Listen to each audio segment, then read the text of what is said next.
بسم اللہ الرحمن الرحیم الف لام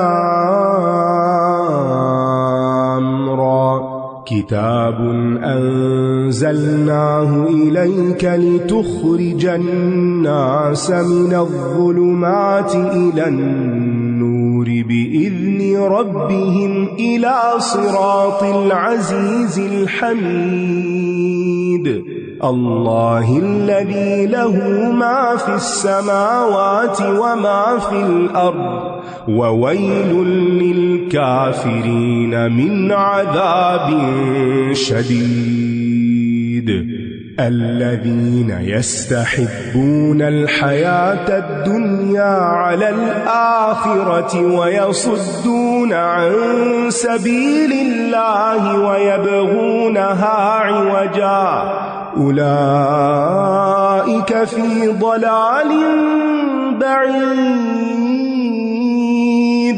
وما أرسلنا من رسول إلا بلسان قومه ليبين لهم فيضل الله من يشاء ويهدي من يشاء وهو العزيز الحكيم وَلَقَدْ أَرْسَلْنَا مُوسَى بِآيَاتِنَا أَنْ أَخْرِجْ قَوْمَكَ مِنَ الظُّلُمَاتِ إِلَى النُّورِ وَذَكِّرْهُمْ بِأَيَّامِ اللَّهِ إِنَّ فِي ذَلِكَ لَآيَاتٍ لِكُلِّ صَبَّارٍ شَكُورٍ وَإِذْ قَالَ مُوسَى لِقَوْمِهِ اذْكُرُوا نِعْمَةَ اللَّهِ عَلَيْكُمْ إِذْ أَنْجَاكُمْ مِنْ آلِ فِرْعَوْنَ يَسُومُونَكُمْ سُوءَ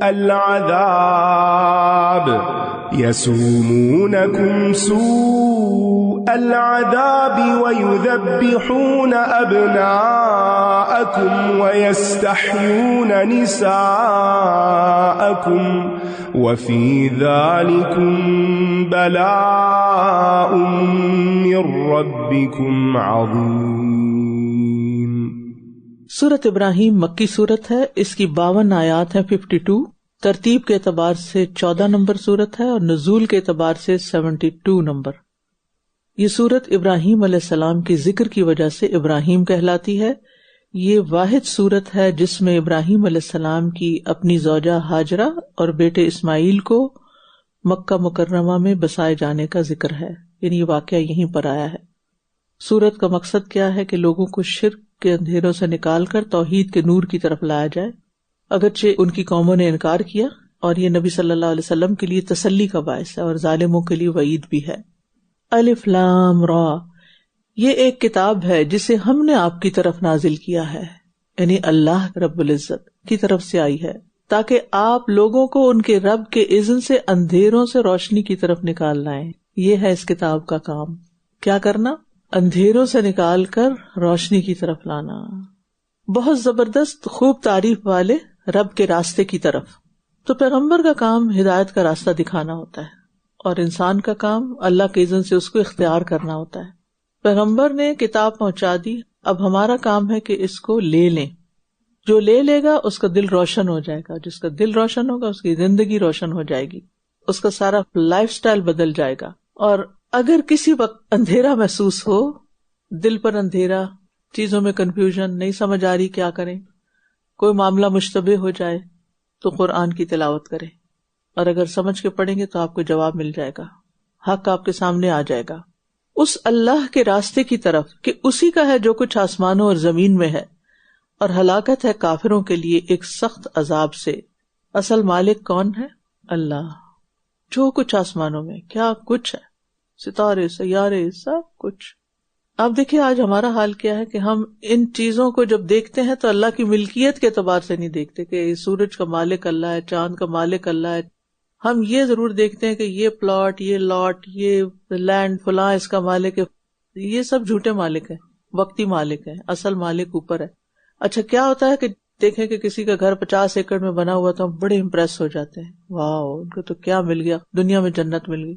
لیکن اس سے امپریس نہیں ہوتے جس نے یہ سب بنایا ہے، جس نے پیدا کیا ہے، جس کا لگایا ہوا ہے، جو اصل مالک ہے. تو اللہ کو مالک سمجھنے کا مطلب کیا ہے کہ پھر ہم اللہ کے ہو جائیں، اس کی طرف رخ کر لیں، اپنی پریشانیوں میں اسی سے رجوع کریں، کیونکہ مالک وہ ہے نا، وہ دے دے گا اس میں سے ہمیں بھی کچھ جو بھی نہیں ملا، جس چیز کی بھی کمی پریشان کر رہی ہے.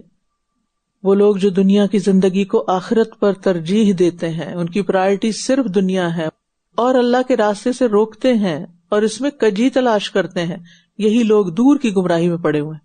یہاں گمراہ لوگوں کی صفات بتائی جا رہی ہیں. کون کون گمراہ ہے؟ جو دنیا کو سامنے رکھے، آخرت کو پیچھے رکھے، آخرت بھولا ہوا ہو، اور جو لوگوں کو اللہ کے راستے سے روکے، نہ خود دین پر چلے نہ کسی کو چلنے دے، اور دین میں ٹیڑھ تلاش کرے. ٹیڑھ تلاش کرنے کا مطلب یہ کہ جو چیز سمجھ نہ آئے اس کے بارے میں باتیں بنائے، اور پیچھے کیا وجہ ہوتی ہے، کوشش ہی نہیں سمجھنے کی. کوئی دین کا حکم اپنی مرضی کے مطابق ہو تو لے لے، جو مرضی کے مطابق نہ اسے چھوڑ دے، اور اللہ کی آیات کی تعویل کرے، اپنے منمانے مطلب اس میں سے نکالے، اور اس کی ساری باقی کوششیں جو ہیں وہ دنیا کی خاطر ہوں، آخرت کے لیے کوئی حصہ نہ ہو اس میں. تو کچھ لوگ ایسے بھی ہوتے ہیں جو دنیا کی کامیابیاں حاصل کرنے کے لیے آخرت کی خوشیوں کو قربان کر دیتے ہیں. وہ آخرت قربان کر دیں گے، دنیا کا نقصان نہیں برداشت کریں گے. تو دنیا سے محبت، دنیا کی چیزوں سے محبت اس وقت بربادی کا باعث بن جاتی ہے جب وہ اللہ کی محبت، دین کی محبت، قرآن کی محبت پہ غالب آ جائے.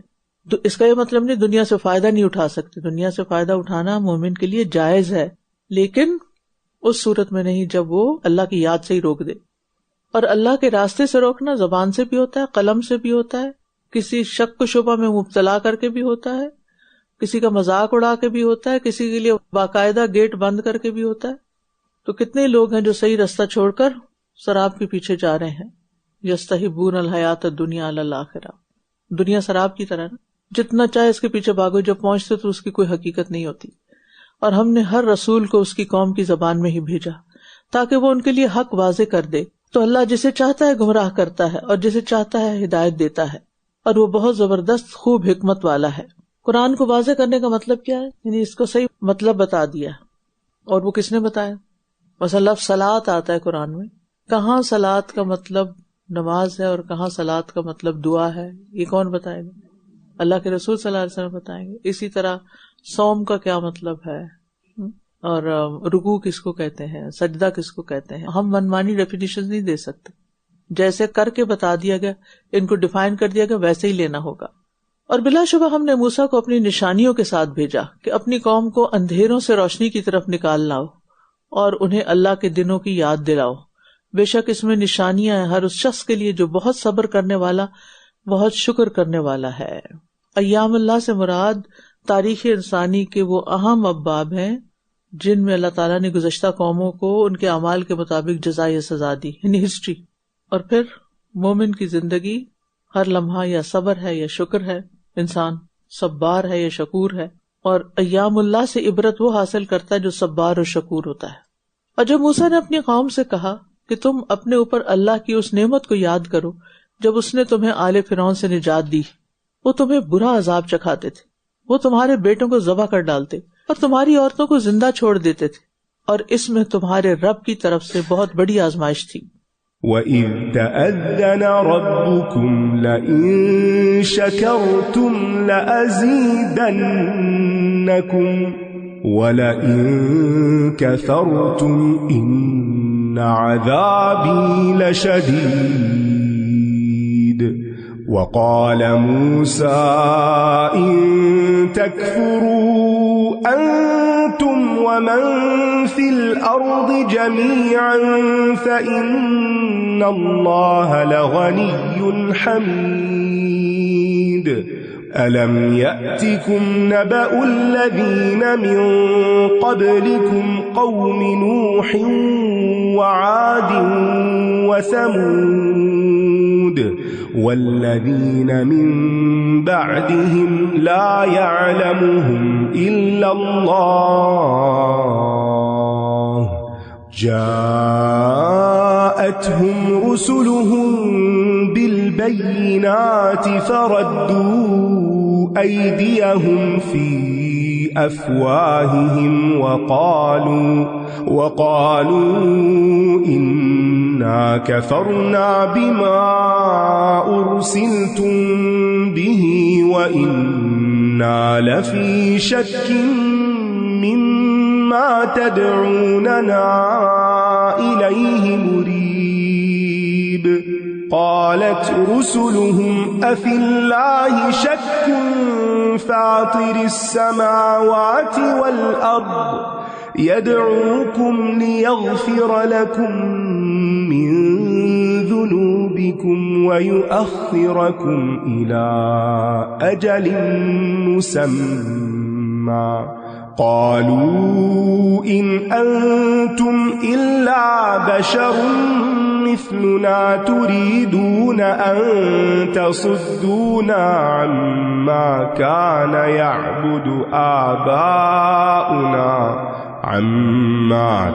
يعبد آباؤنا فأتونا بسلطان مبين قالت لهم رسلهم إن نحن إلا بشر مثلكم ولكن الله يمن على من يشاء من عباده وما كان لنا أن نأتيكم بسلطان إلا بإذن الله وعلى الله فليتوكل المؤمنون وما لنا ألا نتوكل على الله وقد هدانا سبلنا ولنصبرن على ما آذيتمونا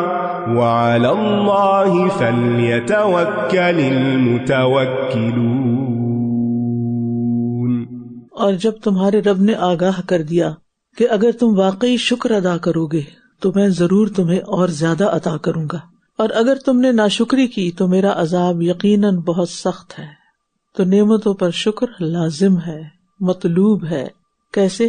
دل سے نعمت کا اعتراف کر کے، زبان سے اس کا ذکر کر کے، اللہ کی اطاعت، نیکی اور بھلائی میں اس نعمت کو استعمال کر کے. اور فائدہ کیا ہوگا؟ وہ نعمت بڑھ جائے گی، اس میں برکت ہو جائے گی، اجر زیادہ ہو جائے گا. تو نعمت شکر سے قید ہو جاتی ہے، باقی رہتی ہے، اور جو ابھی آئی نہیں اس کو بھی کھینچ لاتی ہے. 3 چیزیں بلاؤں کو دور کرتی ہیں. ایک دعا، ما یعبأ بکم ربی لولا دعاؤکم. دوسرے نعمتوں کا شکر، لئن شکرتم لازیدنکم. اور تیسرے کمزوروں کی مدد کرنا. نبی صلی اللہ علیہ وسلم نے فرمایا، کیا تم اپنی مدد اور رزق کمزوروں کی مدد کے ذریعے نہیں پاتے؟ یعنی تم چاہتے ہو تمہیں زیادہ ملے تو کیا کرو؟ کمزوروں کو دو. اور خاص طور پر جب نعمتیں زیادہ ہو رہی ہوں نا، بڑھ رہی ہوں، تو شکر بھی بڑھا دینا چاہیے اس سے پہلے کہ وہ زوال پذیر ہو جائیں. تو آج کم از کم 5 نعمتوں کو ضرور گنے جو آپ کے پاس پہلے نہیں تھی، اب ہے، اور آپ چاہتے ہیں کہ وہ آپ کے پاس ہی رہیں تاکہ آپ خوشحال زندگی بسر کریں، اور اس پہ پھر شکر بھی ادا کر لیں. ہو سکتا ہے میری اس بات سے کچھ کو پریشانی ہو گئی ہو کہ کیسے لکھیں گے، کیا لکھیں گے، کیا کریں گے. میں کیوں کہتی ہوں یہ کریں؟ اس لیے کہ اس سے نا ہمیں آئینہ نظر آتا ہے، اپنی شکل نظر آتی ہے کہ ہم نے کبھی ایسی چیزیں گنی بھی کوئی نہیں ہے. اللہ کی نعمتیں 5 نہیں ہیں، بے شمار ہیں، کہ ان میں سے ایک بھی چلی جائے تو مصیبت پڑ جائے، لیکن ہم کانشیسلی دیکھتے ہی نہیں کیا ہے ہمارے پاس، صرف مسائل یاد رہتے. اور موسیٰ نے کہا اگر تم اور وہ لوگ جو زمین میں سب کے سب ناشکری کریں تو اللہ یقیناً بہت بے نیاز، بہت تعریف والا ہے. یعنی اللہ کو تمہاری شکر کی ضرورت نہیں ہے، یہ تمہیں فائدہ دے گا، اس لیے اللہ تعالیٰ کہتا ہے شکر کرو. اگر کوئی بچہ آپ سے پوچھے شکر کیوں کرو تو آپ سے بتائیں کہ جو ہے نا تمہارے پاس وہ بھی رہے گا اور بھی ملے گا، ورنہ بندوں کی ناشکری سے اللہ کا کچھ نقصان نہیں ہوتا. کیا تمہارے پاس ان لوگوں کی خبر نہیں پہنچی جو تم سے پہلے تھے؟ پہنچی کہ نہیں؟ قوم نوح اور عاد اور سمود کی، اور ان کے بعد والوں کی جنہیں اللہ کے سوا اور کوئی نہیں جانتا. ان کے رسول ان کے پاس روشن دلائل لے کر آئے تھے، لیکن انہوں نے اپنے ہاتھ اپنے منہوں میں دے لیے اور کہنے لگے بے شک جس چیز کے ساتھ تم بھیجے گئے ہو ہم اس کا انکار کرتے ہیں، اور جس کی طرف تم ہمیں بلا رہے ہو اس کے بارے میں ہم بے چین کرنے والے شک میں ہیں. ہاتھ منہ کی طرف لے گئے، مطلب یہ کہ یا تو چپ کرائے آپ اپنا ہاتھ منہ کی طرف کیوں لے جاتے ہیں؟ چپ کرانے کے لیے، یا خود کو یا کسی اور کو، یا پھر غصے سے انگلیاں کاٹنا؟ ان کے رسولوں نے کہا کیا اللہ کے بارے میں کوئی شک ہے جو آسمانوں اور زمین کا پیدا کرنے والا ہے؟ وہ تمہیں بلا رہا ہے تاکہ تمہارے گناہوں کو معاف کر دے اور تمہیں ایک مقررہ مدت تک مہلت دے۔ انہوں نے کہا کہ تم تو ہم ہی جیسے ایک انسان ہو، تم چاہتے ہو کہ ہمیں ان کی عبادت سے روک دو جن کی عبادت ہمارے باپ دادا کیا کرتے تھے؟ اگر ایسا ہی ہے تو ہمارے پاس کوئی واضح دلیل لاؤ۔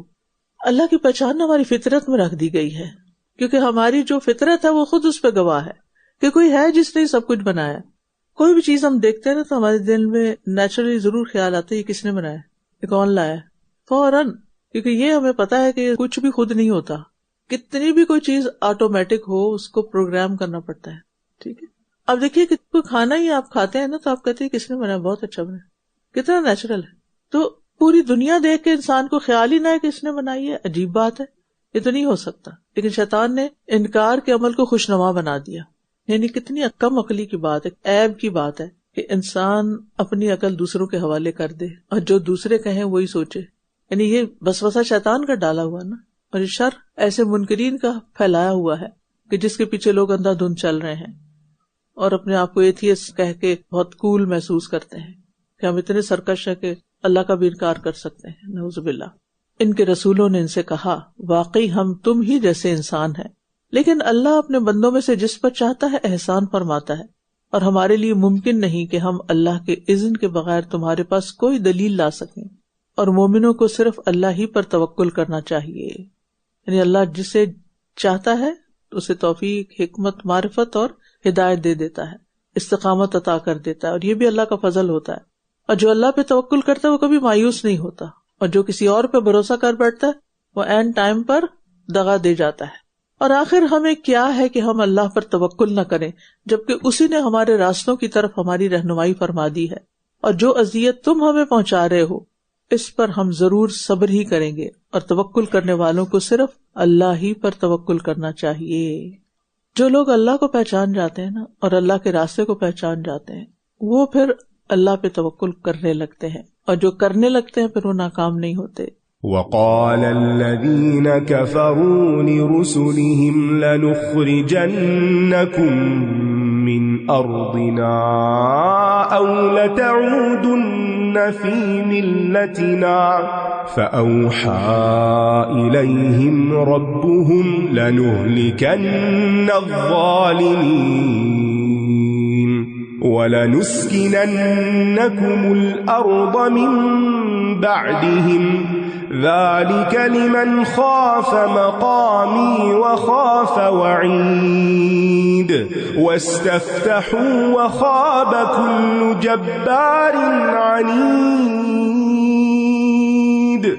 مِنْ وَرَائِهِ جَهَنَّمُ وَيُسْقَى مِنْ مَاءٍ صَدِيدٍ يَتَجَرَّعُهُ وَلَا يَكَادُ يُسِيغُهُ وَيَأْتِيهِ الْمَوْتُ مِنْ كُلِّ مَكَانٍ وَمَا هُوَ بِمَيِّتٍ وَمِنْ وَرَائِهِ عَذَابٌ غَلِيظٌ مَثَلُ الَّذِينَ كَفَرُوا بِرَبِّهِمْ أَعْمَالُهُمْ كَرَمَادٍ اشْتَدَّتْ بِهِ الرِّيحُ فِي يَوْمٍ عَاصِفٍ لَا يَقْدِرُونَ مِمَّا كَسَبُوا عَلَى شَيْءٍ ذَلِكَ هُوَ الضَّلَالُ الْبَعِيدُ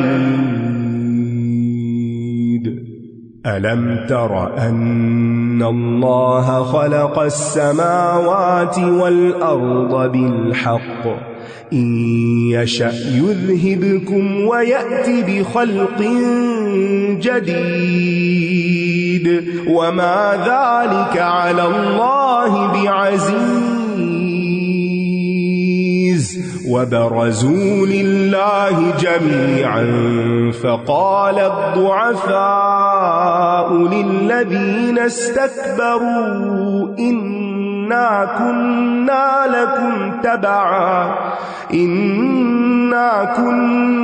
لَكُمْ تَبَعًا فَهَلْ أَنْتُمْ يغنون عنا من عذاب الله من شيء قالوا لو هدانا الله لهديناكم سواء علينا أجزعنا أم صبرنا ما لنا من محيص۔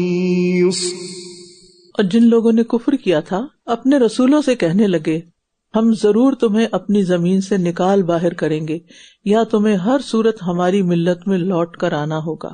تو ان کے رب نے ان کی طرف وحی کی کہ ہم ضرور ان ظالموں کو ہلاک کر دیں گے۔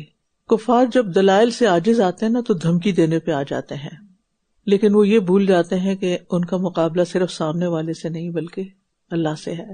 اور ان کے بعد ہم تمہیں اس زمین میں ضرور آباد کریں گے، یہ وعدہ اس شخص کے لیے ہے جو میرے حضور کھڑا ہونے سے ڈرتا ہو اور میری وعید سے خوف کھاتا ہو۔ اور یہ کسی کے ایمان کی علامت ہوتی ہے کہ وہ اللہ کی وعید سے ڈرتے ہیں اور اللہ کے حساب سے بھی ڈرتے ہیں۔ اور یہ جو کہا گیا نا کہ ہم تمہیں ضرور اس زمین میں آباد کریں گے، تو صحابہ کے دور میں یہ وعدہ پورا ہوا۔ اس سے پہلے یعنی مسلمان جو تھے وہ کمزور تھے، لیکن بعد میں طاقتور ہو گئے اور علاقوں پہ علاقے فتح کرتے چلے گئے۔ اور انہوں نے فیصلہ چاہا اور ہر سرکش اناد رکھنے والا نامراد ہو گیا۔ جبار عنید، سرکشی کرنے والا دنیا اور آخرت دونوں میں خسارہ پاتا ہے، اور آخرت میں تو ان کا ٹھکانہ جہنم ہوگا، اس کے آگے جہنم ہے، اور اسے پیپ والا پانی پلایا جائے گا، یہ اسے گھونٹ گھونٹ کر کے پیے گا، استغفر اللہ، اور اسے حلق سے اتار نہ سکے گا۔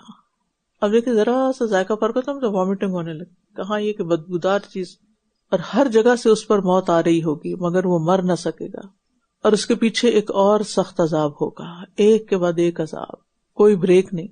ان لوگوں کی مثال جنہوں نے اپنے رب سے کفر کیا، ان کے اعمال اس راکھ کی مانند ہیں جس پر آندھی والے دن بہت تیز ہوا چلی، جو کمائی انہوں نے کی اس میں سے یہ کسی چیز پر قادر نہ ہوں گے۔ یہی دور کی گمراہی ہے۔ جس عمارت کی بنیاد ہی ٹھیک نہ ہو تو اس عمارت رہنے کے قابل نہیں ہوتی۔ تو جو اعمال نیت ان کی درست نہیں یا ایمان نہیں تو پھر کفر ہے۔ یعنی بہت سے لوگ کہتے ہیں نا کہ فلاں جو ہے وہ مسلمان تو نہیں لیکن اس نے بڑے بڑے کارنامے کر رکھے ہیں، انسانیت کی بھلائی کے کام کیے، تو بلینز اس نے خرچ کیے، تو اس کا کیا بنے گا؟ تو دنیا میں اس کو کچھ نہ کچھ مل جائے گا، آخرت میں کچھ نہیں، کیونکہ یہ سارے اعمال جو ہیں ضائع، جنت میں لے جانے کے لیے نہیں ہے۔ السلام علیکم ورحمۃ اللہ وبرکاتہ۔ نحمده ونصلي على رسوله الكريم، اما بعد فاعوذ باللہ من الشیطان الرجیم، بسم اللہ الرحمن الرحیم، رب اشرح لي صدری ويسر لي امری واحلل عقدۃ من لسانی یفقهوا قولی۔ شهر رمضان الذي أنزل فيه القرآن هدى للناس وبينات من الهدى والفرقان فمن شهد منكم الشهر فليصمه ومن كان مريضا أو على سفر فعدة من أيام أخر يريد الله بكم اليسر ولا يريد بكم العسر ولتكملوا العدة ولتكبروا الله على ما هداكم ولعلكم تشكرون۔ رمضان صدقات کا مہینہ ہے، شہر الصدقہ ہے، خیرات کا مہینہ ہے، سخاوت کا مہینہ ہے۔ اس ماہ مبارک میں نبی صلی اللہ علیہ وسلم کی سخاوت کی کوئی انتہا نہ رہتی۔ عبداللہ بن عباس بیان کرتے ہیں کہ رسول اللہ صلی اللہ علیہ وسلم لوگوں کے ساتھ بھلائی کرنے میں بہت سخی تھے، یعنی بڑے کھلے دل والے تھے، ہمیشہ دوسروں کے لیے خیر چاہتے، اور رمضان میں جب جبریل علیہ السلام آپ سے ملتے تو آپ اور بھی زیادہ سخی ہو جاتے۔ رمضان میں ہر رات جبریل آپ سے ملا کرتے تھے، اور نبی اکرم صلی اللہ علیہ وسلم رمضان گزرنے تک انہیں قرآن سناتے۔ جب جبریل علیہ السلام آپ سے ملتے تو آپ فیاضی میں تیز ہواؤں کی مانند ہو جاتے، یعنی اور بھی زیادہ فیاض اور سخی ہو جاتے۔ تو اس حدیث سے یہ بات پتہ چلتی ہے کہ نبی صلی اللہ علیہ وسلم رمضان میں سارے سال کی بنسبت زیادہ صدقہ خیرات کرتے تھے، اور اس کا فائدہ ہر ایک کو پہنچتا ہے۔ جیسے ہوا جب چلتی ہے تو ہر جگہ پہنچ جاتی، تو ہمیں بھی اس مہینے میں زیادہ سے زیادہ صدقہ خیرات کرنا چاہیے. صدقہ کرنے سے مال کم نہیں ہوتا بلکہ اللہ سبحانہ وتعالیٰ اس کا اجر کئی گنا زیادہ بڑھا دیتے ہیں. کہاں کہاں کریں؟ سب سے پہلے اپنے اہل و عیال، رشتہ دار، پھر فقراء، مساکین، اور اس کے علاوہ اپنی نیکی کے دیگر کام جیسے مساجد، مدارس کی تعمیر اور ترقی، اور پانی پینے کا انتظام، اور اسی طرح اپنے آس پاس جہاں کہیں بھی کوئی ضرورت نظر آئے، اور خصوصاً دین کی تعلیم و تبلیغ پر فی سبیل اللہ ایسا خرچ کرنا جو ہے یہ صدقہ جاریہ شمار ہوتا ہے، اور اللہ تعالیٰ اسے اپنے ذمہ قرض سے لیتے ہیں. یعنی جو اللہ کے دین کے لیے خرچ کرتا ہے تو وہ دراصل کس کو دے رہا ہوتا ہے؟ یعنی ہولی سولی اللہ سبحانہ وتعالیٰ ہی کو دے رہا ہوتا ہے، کیونکہ جب غریب پہ صدقہ کرتے تو آپ غریب کو دے رہے ہوتے ہیں اللہ کو راضی کرنے کے لیے، لیکن جب اللہ کے دین کی ترقی کے لیے دے رہے ہوتے ہیں تو وہ کمپلیٹلی آپ کس کو دے رہے ہیں؟ اللہ کو دے رہے ہیں، کیونکہ اس میں آپ کا اپنا کوئی براہ راست ڈائریکٹلی ذاتی فائدہ نہیں ہے. ٹھیک، تو اللہ سبحانہ وتعالیٰ فرماتے ہیں من ذا الذی یقرض اللہ قرضا حسنا فیضاعفہ لہ اضعافا کثیرہ، کون ہے وہ جو اللہ کو قرض حسنہ دے تاکہ اللہ اسے کئی گنا بڑھا کر اس کو واپس کرے. تو جب ہم اللہ کے دین کی خدمت کے لیے خرچ کرتے ہیں تو اللہ تعالیٰ اس کو اپنے ذمہ قرض کے طور پر لیتے ہیں اور پھر اس کا بدلہ کئی گنا بڑھا چڑھا کر دیتے ہیں. ابو ذر رضی اللہ عنہ نے ایک موقع پر نصیحت کی تھی، اے لوگوں میں تمہارا خیر خواہ ہوں، میں تم پر شفقت کرنے والا ہوں، رات کے اندھیرے میں نماز پڑھو قبر کی وحشت سے بچنے کے لیے. رات کے اندھیرے میں، کیونکہ قبر بھی کیا ہے؟ اندھیری کوٹڑی ہے، تو اس پہ روشنی کب ہوگی؟ جب ہم رات کے اندھیرے میں نماز پڑھیں گے. اور رات کے اندھیرے میں پڑھنے والی نماز جیسے فجر کی نماز ہے، تہجد ہے، عشاء ہے، مغرب بھی رات شروع ہو جاتی ہے تو پھر پڑھی جاتی ہے، لیکن خاص طور پر عشاء اور تہجد جو ہے وہ بالکل اندھیرے میں پڑھی جاتی ہے. باقی نمازوں میں کچھ روشنی بھی ہوتی ہے. جیسے پہلے بھی بات ہوئی تھی کہ الجزاء من جنس العمل، جس قسم کا کام ہوگا ویسا ہی بدلہ ملے گا. اندھیرے میں کام کر رہے تو اندھیرا روشن ہو جائے گا. پھر فرمایا کہ دنیا کی گرمی میں روزہ رکھو، قیامت کے دن کی گرمی سے بچ سکو گے. یعنی سردیوں میں تو پھر آسان ہوتا ہے، روزہ چھوٹا ہوتا ہے، گرمیوں میں دن بھی لمبا ہوتا ہے اور پیاس بھی زیادہ لگتی ہے. اور صدقہ کرو ایک مشکل ترین دن کے خوف سے جو بڑے بڑے معاملات کا دن ہے. کیوں صدقہ کرو ایک مشکل ترین دن کے خوف سے؟ کیونکہ انسان صدقہ بھی مشکل سے کرتا ہے. ٹھیک ہے نا، یعنی صدقہ کرنے میں مشکل ہوتی ہے انسان کو.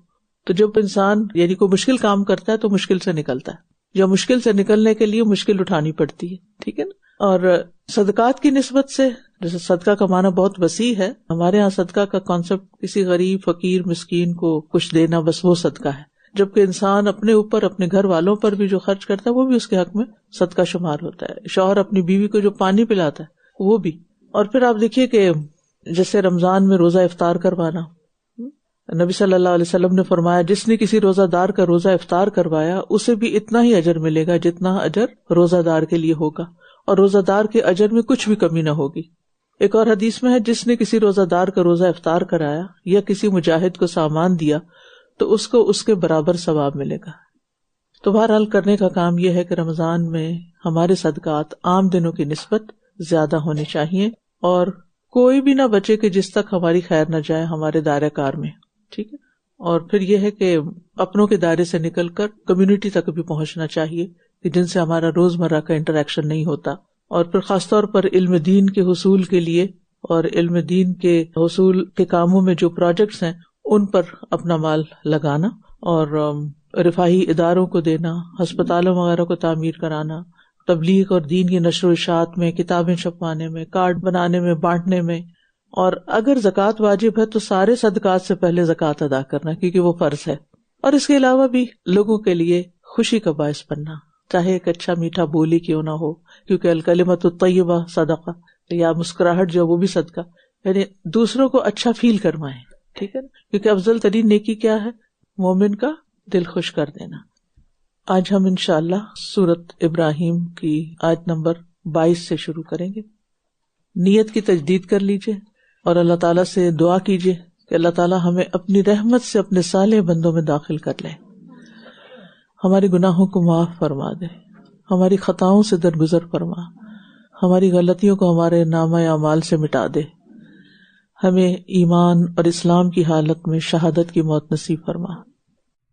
وقال الشيطان لما قضي الأمر إن إن الله وعدكم وعد الحق ووعدتكم فأخلفتكم وما كان لي عليكم من سلطان إلا أن دعوتكم فاستجبتم لي فلا تلوموني ولوموا أنفسكم ما أنا بمصرخكم وما أنتم بمصرخي إني كفرت بما أشركتمون من قبل إن الظالمين لهم عذاب أليم وأدخل الذين آمنوا وعملوا الصالحات جنات تجري من تحتها الأنهار خالدين فيها بإذن ربهم تحيتهم فيها سلام ألم تر كيف ضرب الله مثلا كلمة طيبة كشجرة طيبة أصلها ثابت وفرعها في السماء تؤتي أكلها كل حين بإذن ربها ويضرب الله الأمثال للناس لعلهم يتذكرون ومثل كلمة خبيثة كشجرة خبيثة اجتثت من فوق الأرض ما لها من قرار يثبت الله الذين آمنوا بالقول الثابت في الحياة الدنيا وفي الآخرة ويضل الله الظالمين ويفعل الله ما يشاء. اور جب تمام معاملات کا فیصلہ کر دیا جائے گا تو شیطان کہے گا کہ بے شک اللہ نے تم سے سچا وعدہ کیا تھا، اور جو وعدہ میں نے تم سے کیا تھا تو میں نے تم سے وعدہ خلافی کی، اور میرا تم پر کوئی زور نہ تھا مگر یہ کہ میں نے تمہیں دعوت دی تو تم نے میری دعوت قبول کر لی، پس تم مجھے ملامت نہ کرو بلکہ اپنے آپ ہی کو ملامت کرو. نہ میں تمہارا فریاد رس ہوں اور نہ ہی تم میری فریاد رسی کرنے والے ہو. میں اس کا انکار کرتا ہوں جو تم مجھے اس سے پہلے اللہ کا شریک ٹھہراتے تھے. یقیناً ظالم لوگوں کے لیے دردناک عذاب ہے. شیطان قیامت کے دن لوگوں کو مزید غم میں ڈال دے گا اور ان کی حسرت میں زیادہ اضافہ کرے گا، اور جہنمیوں کے سامنے خود کو بری قرار دے دے گا، اپنے آپ کو بے گناہ ثابت کرے گا، اور پھر 6 باتیں کرے گا کہ میرا وعدہ جھوٹا تھا، میرا تم پہ کوئی زور نہ تھا، تم نے میری دعوت قبول کر لی بغیر دلیل کے، مجھے ملامت کرنے کی بجائے اپنے آپ کو ملامت کرو، میں تمہاری کوئی مدد نہیں کر سکتا، تم نے مجھے جو شریک بنایا میں اسے نہیں مانتا. ہر چیز سے مکر جائے گا. شیطان اس دنیا میں ہمیں صرف اکساتا ہے، ہمارے دلوں میں وسوسے ڈالتا ہے، لیکن اس کا ہم پر کوئی زور نہیں ہے. باقی اختیار اللہ نے ہمیں دیا ہے کہ ہم کیا کرتے ہیں، ہم اپنی چوائسز کو کیسے استعمال کرتے ہیں. اور ویسے بھی شیطان جس چیز کی طرف بلاتا ہے اس کے پیچھے دلیل نہیں ہوتی، لہٰذا کوئی بھی کام چاہے نیکی کا ہی سمجھ کے کیوں نہ کرنے لگے پہلے دیکھیں اس کی کوئی دلیل بھی ہے، ورنہ وہ بھی نہ کریں. اور نیکیوں کے سلسلے میں وہ کیا کرتا ہے، خود ساختہ نیکیاں یعنی بدعتیں ایجاد کر کے وہ ہمیں خوشنما بنا کے دکھاتا ہے اور کہتے ہیں یہ بڑا نیکی کا کام ہے، یہ کرو. اور گناہوں کے سلسلے میں کیا کرتا ہے کہ گناہوں کو خوبصورت کر دیتا ہے. اب آپ دیکھیں دنیا میں جتنے بھی غلط کام ہیں کیا لوگ ان کو برا سمجھتے ہیں اور کرتے ہیں؟ نہیں، اس لیے کرتے ہیں کہ وہ اس کی طرف مائل ہوتے ہیں، اٹریکٹ ہوتے ہیں. آپ دیکھیے کہ جیسے فحاشی اور بے حیائی ہے، تو کوئی بھی اس کو معقول سمجھتا ہے کہ انسان اپنا جسم کسی کے سامنے ایکسپوز کرے فیشن کے نام پر، لیکن اس نے اس کو کتنا خوبصورت بنایا ہوا کہ اچھے بھلے سمجھدار لوگ آنکھیں بند کر کے اس کے پیچھے چل پڑتے ہیں اور ایسے لباس پہنتے ہیں کہ جن میں نماز تک نہیں ہوتی. اور اسی طرح اور بھی بہت سے غلط کام، مثلاً اگر کوئی شخص دھوکہ دینا چاہتا ہے تو آپ کا کیا خیال ہے، وہ دھوکہ دے کے پریشان ہوتا ہے یا خوش ہوتا ہے؟ خوش ہوتا ہے نا. یہ خوشی کون دلاتا ہے اور یہ خیال کون دلاتا ہے تم بڑے اسمارٹ ہو, تم نے بڑا اچھا کیا, اینڈ سو آن. جو بھی برے کام ہے وہ بظاہر اس کے اوپر ایسا ملمہ چڑھا دیتا ہے کہ انسان کو برائی نہیں لگتی, وہ اچھا لگنے لگتا ہے. لیکن اس کا کوئی زور نہیں ہے ہم پر. یہ تو پھر ہمیں اپنی عقل سے کام لینا چاہیے کہ یہ جو ہم کر رہے ہیں کیا یہ اللہ اور اس کے رسول کی طرف سے ریکمینڈیڈ ہے, جسے نیکی سمجھ کے کر رہے ہیں, اور جسے برائی سمجھ کے کر رہے ہیں کہیں ایسا تو نہیں کہ اس سے اللہ اور اس کے رسول نے منع کیا ہو. اور اگر یہ دو معیار ہمارے سامنے ہوں گے تو ہم شیطان کے جھانسے سے بچ سکتے ہیں. تو ہمیں شیطان پر تو زور نہیں ہے نا, قابو نہیں کر سکتے, اس کو کہیں روک نہیں سکتے, پکڑ نہیں سکتے, لیکن ہمارے کرنے کا کام یہ کہ اپنے نفس کو قابو کریں, سیلف کنٹرول رکھیں اور اس کے جھانسے میں نہ آئیں. اور جو لوگ ایمان لائے اور انہوں نے نیک عمل کیے وہ ایسے باغوں میں داخل کیے جائیں گے جن کے نیچے نہریں بہتی ہوں گی. وہ اپنے رب کے اذن سے ان باغوں میں ہمیشہ رہنے والے ہیں. وہاں ان کی آپس کی دعا سلام ہوگی, یعنی ایک دوسرے کو سلام کریں گے, ملائکہ ان پر سلام کریں گے, رب رحیم کی طرف سے سلام آئے گا. کیا آپ نے دیکھا نہیں کہ اللہ نے عمدہ بات کی مثال کس طرح بیان کی ہے؟ جیسے ایک عمدہ درخت ہو جس کی جڑ مضبوط ہو اور اس کی شاخیں آسمان میں ہوں. کلمہ طیبہ سے مراد کلمہ توحید لا الہ الا اللہ ہے, اور اعمال اس پر ہر وقت لگنے والے پھل ہیں جو اس ایمان اور توحید کی وجہ سے انسان کی زندگی میں نظر آتے ہیں. اور اس کلمے کی مثال پاکیزہ درخت سے دی گئی ہے, اور پاکیزہ درخت سے مراد کھجور کا درخت ہے. تو مومن کی مثال پاکیزہ درخت کی سی ہے جس کے دل میں کلمہ طیبہ یا کلمہ توحید رچ بس گیا ہو. اس درخت کی جڑیں نہایت مضبوط ہیں جس کی وجہ سے وہ اکھڑتا نہیں اور زمین سے غذا خوب حاصل کر لیتا ہے اور ڈٹ کے کھڑا رہتا ہے. اس کا تنا بڑا مضبوط ہے اور اس کی شاخیں بہت اونچی, کیونکہ جس درخت کی جڑیں مضبوط ہوتی ہیں نا اسی کی شاخیں بہت اونچی ہوتی ہیں. آپ نے دیکھا کہ جو پودے زمین پر ہوتے ہیں ان کی جو جڑیں ہیں وہ بہت ہی کمزور سی ہوتی ہیں, اور پھر یہ کہ چونکہ بہت اونچا ہے اس وجہ سے اسے محفوظ ہوا اور دھوپ لگتی ہے, صاف ستھری, لہذا اس سے جو پھل حاصل ہوتا ہے پھر وہ بھی صاف ستھرا ہوتا ہے. تو یہ جو کلمہ توحید ہے اسی کی بدولت نیک اعمال جو ہیں وہ آسمان کی طرف چڑھتے ہیں اور ان میں کوئی رکاوٹ نہیں آتی. الیہ یصعد الکلم الطیب والعمل الصالح یرفعہ. اور اصلها ثابت, یعنی اس کی اصل یا جڑ مضبوط ہے, اس سے مراد یہ ہے کہ اخلاص کوٹ کوٹ کے بھرا ہوا, نیت بہت خالص ہے. اور فرعها فی السماء, یعنی ہر کام اللہ کے لیے کرتا ہے, وہ اوپر دیکھتا ہے, یعنی وہ دنیا والوں کے لیے کام نہیں کرتا بلکہ اللہ کی رضا کے لیے کرتا ہے. اور مومن کی مثال کھجور کے درخت کی, اور کھجور کے درخت پر کیسے پھل لگتے ہیں؟ کڑوے, کھٹے, پھیکے, میٹھے. کھجور میٹھی ہی ہوتی ہے, جس بھی قسم کی ہو وہ ہمیشہ میٹھی ہوتی ہے. تو مومن بھی میٹھا ہوتا ہے. ہمیں اپنے اندر دیکھنا چاہیے کہ کیا ہماری باتوں میں مٹھاس ہے, کیا ہم میٹھے ہیں یا کڑوے ہیں. اور درخت کے ساتھ تشبیہ کیوں دی گئی؟ کیونکہ درخت خوشی دیتا ہے, اور مضبوط درخت اور سیدھا کھڑا ہونے والا درخت اور بلند شاخیں, ایسے درخت تو اور بھی دل کو لگتے ہیں. اور کلمہ طیبہ میں ہر پاکیزہ کلام بھی آ جاتا ہے, جیسے اللہ کی جتنی بھی تسبیح ہے, حمد ہے, تکبیر ہے, اور جتنے بھی نیک اعمال ہیں وہ سب آ جاتے ہیں جن کی بنیاد یہ کلمہ ہوتا ہے. لہذا انسان کو زبان سے بھی حق بات نکالنی چاہیے اور فضول باتوں سے بچنا چاہیے, اور وہی کلمات پاکیزہ ہو سکتے ہیں اور پسندیدہ ہو سکتے ہیں جن کے پیچھے اللہ کی رضا ہو. ورنہ کوئی شخص کتنی بھی خوبصورت باتیں کر لے, اگر اللہ کی رضا کے لیے نہیں کر رہا تو ان کا فائدہ کچھ نہیں. یعنی وہ الفاظ پاکیزہ نہیں ہیں جن کو بولنے کا مقصد اللہ کو راضی کرنا نہ ہو. وہ اپنے رب کے اذن سے ہر آن اپنا پھل دیتا رہتا ہے, اور اللہ لوگوں کے لیے مثالیں بیان فرماتا ہے تاکہ وہ نصیحت حاصل کریں. اب یہاں پر اس درخت کی مزید خوبی بیان کی گئی ہے کہ وہ ہر وقت پھل دیتا ہے, ہر آن پھل دیتا رہتا ہے. یعنی یہ درخت فائدہ مند ہے, پھل دینے والا ہے, سایہ دینے والا ہے, خوشبو بھی اچھی ہے, اور اس کا ہر حصہ جو ہے وہ قابل استعمال ہے. کھجور کے درخت کا کوئی حصہ ضائع نہیں ہوتا. اور درخت اگر کچھ بھی نہ دے, کبھی موسم نہیں پھل کا, تو بھی اس سے آکسیجن ملتی رہتی ہے لوگوں کو. اور انسان درختوں کو دیکھ کے جتنا خوش ہوتا ہے شاید کسی اور چیز کو. مجھے تو بہت ہی فیسینیٹ کرتے ہیں درخت. امید ہے کہ آپ بھی پسند کرتے ہوں گے درختوں کو, اور خاص طور پہ گھنے درخت اور گھنے جنگل اور طرح طرح کے درخت, اور خصوصاً جو بہت اونچے درخت ہوتے ہیں نا, وہ توجہ لے لیتے ہیں آپ کی. چاہے آپ کہیں سے گزر رہے ہو ہی نہیں سکتا کہ آپ اس کو دیکھے بغیر آگے جائیں.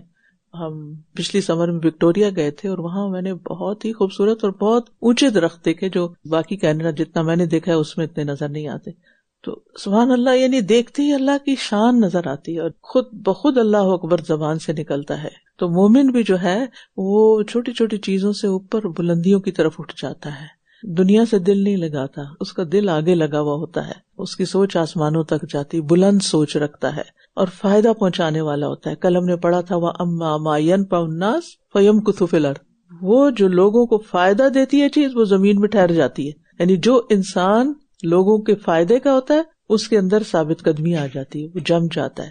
اور پھر آپ دیکھیے کہ اچھی بات جو ہوتی ہے بذات خود مزید فائدہ اور پھل لاتی ہے، صدقہ جاریہ بنتی ہے. چاہے آپ اسے لکھیں یا کسی سے بول کے کریں، آگے سے آگے کوئی بھی ایک حکمت کی بات آپ کرتے ہیں، کسی کے ساتھ شیئر کرتے ہیں، چاہے اپنی کرتے ہیں یا کسی اور کی کرتے ہیں، تو پھر کیا ہوتا ہے وہ دوسرے کے دل کو لگ جاتی ہے. اور پھر جو چیز کسی کے دل کو لگ جاتی ہے نا، پھر وہ اسے آگے بھی بیان کرتا ہے. اور بری بات کی مثال خراب درخت کی طرح ہے جسے زمین کے اوپر سے ہی اکھاڑ دیا گیا ہو، جھاڑ جھنکار کی طرح. اس کے لیے کوئی ثبات نہیں، اس کے اندر کوئی ثابت قدمی نہیں. جو دین پہ جمے رہتے ہیں وہ مضبوط درخت کی طرح ہوتے ہیں، اور جن کے اندر ثابت قدمی نہیں وہ جھاڑ جھنکار کی طرح ہوتے ہیں، ہر کوئی روند کے چلا جاتا ہے ان کو. اور یہ کلمہ خبیثہ ہے جس سے مراد کفر یا شرک ہو سکتا ہے، شرکیہ باتیں. اور ایسے لوگوں کے اعمال بھی بے حیثیت ہوتے ہیں، نہ وہ آسمان پہ چڑھتے ہیں، نہ وہ اللہ کے لیے کرتے ہیں، اور نہ ہی ان کی کوئی قبولیت ہوتی ہے. یعنی شرک کرنے والا اپنے شرک سے کوئی فائدہ نہیں اٹھا سکتا، وہ اپنے آپ کو ہلاکت کی گہرائیوں میں ڈال دیتا ہے. اور پھر یہ ہے کہ دنیا میں جتنے دن ہے سو ہے، جو بھی عیش عشرت کر رہا ہے اور اس کے بعد اکھاڑ پھینکا جائے گا، نہ وہ یہاں کا نہ وہ آگے کا. اور یہاں سے ایک بات ہمیں بھی سیکھنی چاہیے کہ کلمہ خبیثہ جو ہے، کفر شرک تو ہے ہی، لیکن ہر گندی بات، ہر وہ بات جو دوسروں کو اذیت دے وہ بھی خبیثی کی شکل ہے. چاہے وہ کفر اور شرک جیسی نہیں، لیکن وہ باتیں جیسے گالی گلوچ ہے، لڑائی جھگڑا ہے، دوسروں کو تانے دینا ہے، تکلیف دہ باتیں کرنا ہے، زبان سے نکلنے والے سخت الفاظ، یہ بھی کیا کرتے ہیں، آپ کا مقام گرا دیتے ہیں اور دلوں سے محبت کو اکھاڑ پھینکتے ہیں. تو اس لیے ہم سب کو اللہ ہمیں توفیق دے. ہم سب کمزور ہیں اور پھسلتے ہیں، یہ نہیں کہ ہم میں سے کوئی بھی یہ کہے، میں کہوں یا کوئی بھی، کہ ہم سے کبھی ایسا نہیں ہوتا. شیطان کہیں نہ کہیں انسان کو پھسلا ہی دیتا ہے. تو اللہ کی مدد سے انسان پھر واپس لوٹے. ان الحسنات یذھبن السیئات، جہاں کوئی خرابی ہو جائے وہاں پھر انٹینشنلی اس کو مٹانے کے لیے نیکی کرے. جیسے ہوتا نا کہ اگر لکھتے لکھتے کوئی چیز آپ سے غلط لکھی گئی تو پھر آپ کیا کرتے ہیں، یا تو اسے کراس لگاتے ہیں، یا آپ اس کو مٹاتے ہیں، یا وائٹو کرتے ہیں، یعنی اس کو رہنے نہیں دیتے. تو ہمارے اعمال نامے میں بھی ایسے ہی ہماری بھول چوک. رات میں آیتیں نا آخری جو دو آمن الرسول والی یہ پڑھ رہی تھی تو ایک دم دل ٹھہر گیا. ربنا لا تؤاخذنا ان نسینا او اخطانا. میں نے کہا اللہ یہ دو چیزیں تو ہمیں ہر وقت ہیں، یا کبھی ہم بھول جاتے ہیں یا ہم خطا کر بیٹھتے ہیں. یعنی کوئی دن نہیں ایسا جاتا کہ جس میں ہم سے غلطی نہ ہو. تو کتنی پیاری دعا سکھا دی رات کے وقت پڑھنے کے لیے، لا تؤاخذنا، اللہ ہمیں نہ پکڑنا. یعنی ہم اس سے بچ نہیں سکتے تو ہمیں پکڑنا نہیں، بس ہر روز اپنا نامہ اعمال نا مٹوا کے سوئیں، یعنی جو جو غلط باتیں ہم نے کی ہوں. پھر فرمایا اللہ ایمان لانے والوں کو پختہ بات کے ساتھ دنیا کی زندگی میں ثابت قدم رکھتا ہے اور آخرت میں بھی. سبحان اللہ. یعنی اچھے کلمہ لا الہ الا اللہ ہو یا قرآن کی آیات ہو، یہ بھی تو طیبہ ہے نا، اور یا پھر کوئی بھی اچھی باتیں. جب کسی انسان کی زبان بدل جاتی ہے نا، زبان میٹھی ہو جاتی ہے یا زبان سے وہ اچھی باتیں نکالتا ہے، تو پھر اس کی ان باتوں کی وجہ سے اس کو، یعنی ایمان تو ہے ہی، پختہ بات کے ساتھ اللہ اس کو ثابت قدمی دیتا ہے. ثابت قدمی اللہ دیتا ہے، لیکن اس کے لیے پہلے آپ کے اندر کیا کوالیفیکیشن ہونی چاہیے؟ کلمہ طیبہ، پختہ بات، اچھی بات کرنے والے ہوں، اپنی زبان پہ کام کرنے والے، اپنی زبان سے وہ سارے الفاظ، ووکیبلری چیزیں نکال دیں کہ جو دوسروں کے لیے تکلیف دہ بنتی ہیں یا دوسروں کی دل آزاری کا سبب بنتی ہے، یا ان کے بولنے کا انداز ایسا ہے. قولوا للناس حسنا. اللہ ہم سب کو توفیق دے کہ ہم جب بھی کسی سے معاملہ کریں تو اچھا ہی کریں. جب دنیا میں ثابت قدمی ملتی ہے تو پھر آخرت میں بھی. اور ظالموں کو اللہ بھٹکا دیتا ہے اور اللہ جو چاہتا ہے کرتا ہے. اب دیکھیں کہ جو نجاشی کے دربار میں لوگ تھے، ان کے صرف قول کی وجہ سے اللہ نے ان سے جنت کا وعدہ کر لیا. اصحاب الاخدود کو دیکھیے، انبیاء و شہداء کو دیکھیے جو اللہ کی راہ میں مارے گئے، ابراہیم علیہ السلام کو دیکھیے. تو ان سب نے کیا کیا؟ کلمہ توحید کے اوپر پختگی اختیار کی. اور جو شخص موت کے وقت اس کلمے کو پڑھ لیتا ہے، کلمہ طیبہ کو، تو اس کا خاتمہ بالخیر ہوتا ہے. وہ پھر قبر میں بھی منکر نکیر کے سوال جواب کے وقت کیا کرتا ہے؟ ثابت قدمی اختیار کرتا ہے. اور پھر حشر کے دن بھی پلسرات پر اس کو ثابت قدمی نصیب ہوگی. اور دنیا میں کیسے ثابت قدمی؟ شہوات و شبہات کے مقابلے میں، یعنی ان آندھیوں میں وہ گر نہیں جاتا، ان کا شکار نہیں ہو جاتا. جو شخص ایمان پر ثابت قدم رہتا ہے اور اس کے اصولوں پر عمل کرتا رہتا ہے تو دنیا کے فتنے اس کو نقصان نہیں دیتے. دنیا میں فتنے تو ہیں، پھسلن تو ہے، لیکن پھر اس کو نقصان نہیں دیتے. اللہ تعالیٰ اس کو ثابت قدمی عطا کر دیتا ہے. تو ثابت قدمی جو ہوتی ہے نا، یہ اللہ کی طرف سے ملتی ہے، نہ کہ علم اور مقام مرتبے کی وجہ سے. اور جس کو دنیا میں مل جائے اسے آخرت میں بھی مل جائے گی. اور ویسے بھی یہ ہے کہ القول الثابت کیا ہے؟ حق. تو حق جو ہوتا ہے نا وہ نہیں بدلتا، ٹھیک ہے؟ خواہشات بدلتی رہتی ہیں لیکن حق ایک ہی ہے ہمیشہ سے، سچ ایک ہی ہے، یعنی توحید اور جو بنیادی عقائد ہیں. اور ظالموں کو اللہ بھٹکا دیتا ہے، یعنی جو غیر مومن ہیں یا جو اپنی جان پہ ظلم کرتے ہیں وہ پھر کلمہ حق نہیں کہہ پاتے، نہ دنیا میں اور نہ قبر میں اور نہ ہی آخرت میں. لہذا یہ جو آخری 2-3 لفظ ہے نا، وَيُضِلُّ اللَّهُ الظَّالِمِينَ، یہ سبق دیتے ہیں کہ ظلم سے بچیں، کیونکہ یہ گمراہ کرنے کا سبب ہے. ہر طرح کے ظلم، شرک ہو یا اس سے کم درجے کا کوئی بھی ظلم ہو، کسی پر بھی ہو، چاہے اپنی جان پہ ہو، اس سے بچنا چاہیے. أَلَمْ تَرَ إِلَى الَّذِينَ بَدَّلُوا نِعْمَةَ اللَّهِ كُفْرًا وَأَحَلُّوا قَوْمَهُمْ دَارَ الْبَوَارِ جَهَنَّمَ يَصْلَوْنَهَا وَبِئْسَ الْقَرَارُ وَجَعَلُوا لِلَّهِ أَنْدَادًا لِيُضِلُّوا عَنْ سَبِيلِهِ قُلْ تَمَتَّعُوا فَإِنَّ مَصِيرَكُمْ إِلَى النَّارِ قُلْ لِعِبَادِيَ الَّذِينَ آمَنُوا يُقِيمُوا الصَّلَاةَ وَيُنْفِقُوا مِمَّا رَزَقْنَاهُمْ سِرًّا وَعَلَانِيَةً مِّن قَبْلِ أَن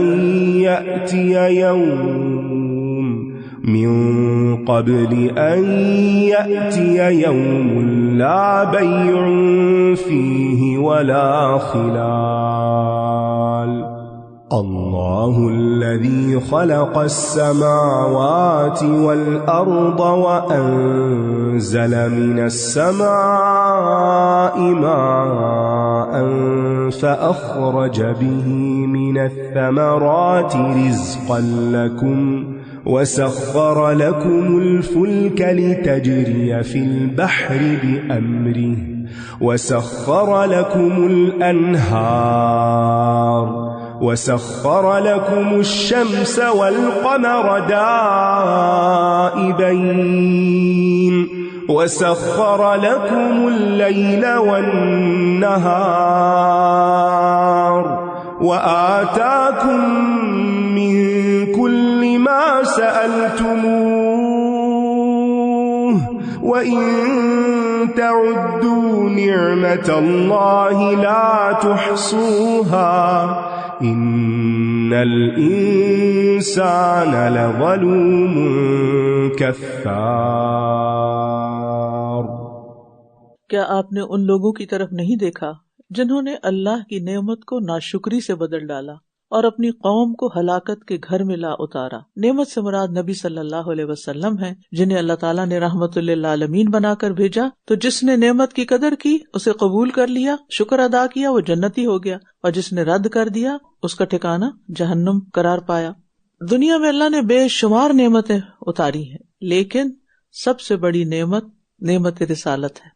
اور یہ یاد رکھیے کہ برائیاں، فساد، اختلافات یہ نعمتوں کے زوال کا سبب بنتے ہیں. جہنم جس میں یہ جلیں گے اور وہ بہت برا ٹھکانہ ہے. اور انہوں نے اللہ کے کچھ شریک بنا رکھے ہیں تاکہ یہ لوگوں کو اس کے راستے سے بھٹکا دیں. کہہ دیجئے تم فائدے اٹھا لو، پھر تمہاری واپسی یقیناً آگ ہی کی طرف ہے. میرے ان بندوں سے کہہ دیجئے جو ایمان لائے ہیں کہ وہ نماز قائم کریں، اللہ کا حکم ہے، اور جو رزق ہم نے انہیں دیا ہے اس میں سے کھلے اور چھپے خرچ کریں، اس سے پہلے کہ وہ دن آ جائے، یعنی قیامت کا، جس میں نہ کوئی خرید و فروخت ہوگی اور نہ کوئی دوستی کام آئے گی. اللہ نے ہمیں اپنے بندے کہا، میرے بندے، جب کوئی آپ کو کہتا ہے نا مائی ڈیئر، ایک ہوتا ہے نا ڈیئر فلان، اور کوئی کہتا ہے مائی ڈیئر فلان، تو دونوں میں فرق ہے، بہت فرق ہے نا. تو اللہ تعالیٰ کی اس محبت کو محسوس کرے. اللہ تعالیٰ محبت سے آپ کو کہہ رہے ہیں تم ایمان لے آئے ہو نا، نماز پڑھا کرو. آپ اپنے بچوں کو اسی طرح کہتے ہیں مائی ڈیئر سن، نماز کے لیے اٹھ جاؤ. ہم پیار سے بتانا نہیں جانتے، ہمیں بس اس سے غصہ آ جاتا ہے. تو اللہ سبحانہ تعالیٰ نے اپنے بندوں کی عزت افزائی کی ہے، اور نماز قائم کرنے سے مراد اس کے وقت، اس کی حدود، شرائط، ارکان، رکوع، سجدہ، خشوع، ان سب چیزوں کی حفاظت کی جائے، اور سرن اور علانیہ، پوشیدہ اور ظاہر خرچ کیا جائے، یعنی نفلی صدقات چھپا کر اور فرض کی ادائیگی دونوں طرح سے ہو سکتی ہے، بتا کر بھی اور بغیر بتائے بھی.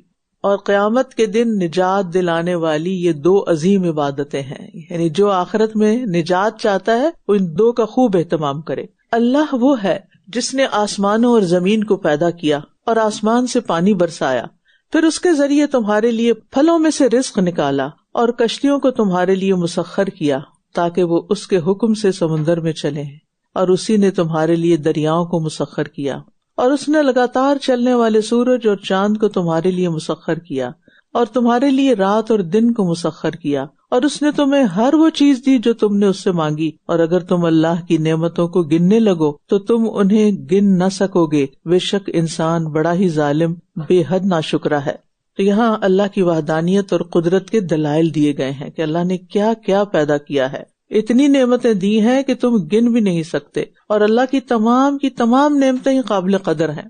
ان میں سے چھوٹی سے چھوٹی نعمت بھی اس کا انکار نہیں کیا جا سکتا کہ اس کا کوئی فائدہ نہیں. ہر چیز کی اپنی جگہ ایک ضرورت ہے، اور انسان کو جو صلاحیتیں ملی ہیں اور پھر ان صلاحیتوں کو استعمال کر کے جو کامیابیاں وہ زندگی میں حاصل کرتا ہے، یہ سب بھی اللہ کی نعمتیں ہیں. جو بھی آپ کو دوسروں پر امتیاز ملا ہے کسی بھی شکل میں، کوئی آپ کے پاس اچھا روزگار ہے، مال ہے، کوئی مقام ہے، کوئی عزت ہے، یہ سب اللہ کی نعمتیں ہیں، اللہ کی دی ہوئی. ہم کہتے ہیں ہم نے ان کو ارن کیا ہے، ٹھیک ہے آپ محنت کرتے ہیں، اور اگر نہ دے اللہ تو آپ کیا کر سکتے ہیں. اور اسی طرح ہمارا جسم میں ہماری روح جو ڈالی اللہ نے، اور پھر صحت اور خاندان اور گھر اور محبتیں اور دوست اور دین کی نعمت اور مواقع، مساجد اور نمازیں اور تراویح اور روزے، یعنی کون کون سی چیز. ہر وقت ڈوبے ہوئے ہم نعمتوں میں. اگر ہم انہی کے بارے میں سوچتے رہے یہ بھی نعمت ہے، یہ بھی نعمت، یہ بھی نہیں، تو ہمارا دماغ کہیں اور فضول چیزوں کی طرف جائے بھی نہ. اور کچھ نعمتیں تو ہمیں نظر آتی ہیں نا. اچھا نظر کیسی، جو میں کہہ رہی ہوں نا نظر آتی ہیں، آپ کسی بھی چیز پر نظر ڈالیں وہ کیا ہے، وہ نعمت ہے. آج جب گھر جائیں گے نا، جس چیز پر نظر ڈالیں کہ یہ بھی نعمت ہے، یہ بھی نعمت، یہ بھی نعمت، ٹھیک ہے. اور یہ تو صرف نظر آ رہی ہے نا ہمیں، اور جو نظر نہیں آتی وہ اس سے بھی کہیں زیادہ ہے. تو ہم شکر ادا ہی نہیں کر سکتے، لیکن زبان سے ہم جتنا بھی کر سکیں ذکر اور شکر جاری رکھیں. اور کوئی ایک شخص بھی یہ دعویٰ نہیں کر سکتا کہ میں نے نعمتوں کا شکر ادا کر دیا ہے، ہم کر ہی نہیں سکتے. اور پھر اللہ تعالیٰ نے جو ہم نے مانگا وہ بھی دے دیا. اب سوال ہی پیدا ہوتا ہے کہ ہم مانگتے کیا ہیں، ہماری دلچسپی کس چیز میں. تو اپنی دعاؤں پہ بھی غور کیا کریں کہ ہم کیا مانگتے رہتے ہیں ہر وقت. اور آخر میں اللہ تعالیٰ فرماتے ہیں انسان بڑا ہی ظالم اور ناشکرا ہے. عمر بن خطاب فرمایا کرتے تھے اے اللہ میرے ظلم اور ناشکری کو معاف کر دے. تو ان سے کہا گیا امیر المومنین یہ ظلم تو سمجھ میں آتا ہے، لیکن اس کفر یا ناشکری کا کیا مطلب ہے؟ تو انہوں نے فرمایا ان الانسان لظلوم کفار.